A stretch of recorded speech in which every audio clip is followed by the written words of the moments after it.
नमस्कार. तर माझ्या चॅनलमध्ये आपल्या सर्वांचं स्वागत आहे. तर आज 11 गुरुवार करत आहे मी. त्याचा आज दुसरा गुरुवार आहे. त्याची थोडीशी पूजा मांडणी दाखवायचं म्हणलं, की खूप साधं आहे, पण त्याचा महिमा खूप मोठा आहे.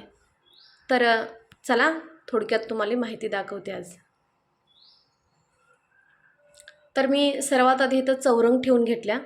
चौरंगवर एक पिवळा रुमाल मी अंथरून घेतला इथं. तर स्वामींचा फोटो जो आहे तो स्वच्छ पुसून घेऊन त्याला गंध लावून मी तिथं अगदी चौरंगाच्या मध्ये मी हे ठेवलेलं आहे, बघू शकता इथं. तर उजव्या बाजूला मी शंख ठेवलेले आहे. तर डाव्या बाजूला स्वामींच्या घंटी ठेवलेल्या आहे. इथं बघू शकताय तुम्ही. असं इथं तांब्याचा एक छोटासा लोटा भरून ठेवलेला आहे. इथं साखर ठेवलेली आहे. त्याच्यामध्ये थोडंसं मी तुळशीच्या मंजुळा घातलेल्या आहेत. जपला माळ ठेवलेली आहे इथं. तर आपण हे सगळी मांडणी करून झालं. जास्त काही मांडणी नाही आहे, अगदी सोपं आहे. तुमच्या जर असलं तर 2 केळी ठेवा निवदाला म्हणून. तर ही सकाळची पूजा आहे. तर एवढी पूजा इथं समय लावलेली आहे मी दोन्हीकडे 2.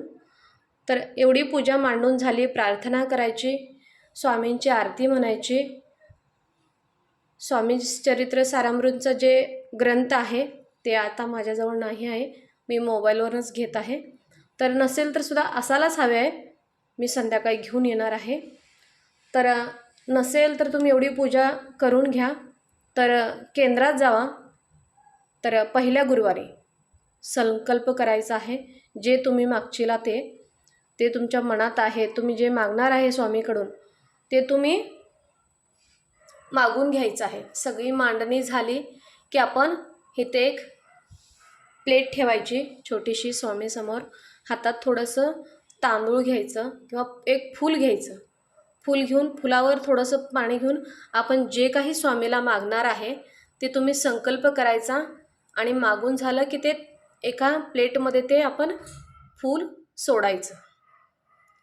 त्याच्यावर थोडंसं पाणी घालायचं हातावर आणि ते तामांमध्ये सोडायचं. तर तुमचा झाला संकल्प. संकल्प केल्यानंतर आपण स्वामींची आरती करायची आहे. आरती करायची. आरतीनंतर प्रार्थना करायची स्वामींना. जे काही करता ते मनापासून करा. अगदी हे स्वामींकडून पाहिजे मला म्हणून, पण गुरुमाऊली तुमच्या इच्छा नक्कीच पूर्ण करेल. 11 गुरुवार हे खूप महत्त्वाचे आहेत. अगदी तुमचं जे काही मागणं घालचिला ते तुम्हाला मिळेल. जे काही चांगलं आहे ते, काही वाईट होत असेल तर नाही मिळणार. तर त्याच्यापासून जे तुम्ही मागत आहे त्याच्यापासून जर चांगलं होत असणार तुमच्या घरासंसारात तर नक्कीच ते तुमचं पूर्ण इच्छा संपूर्ण होतील.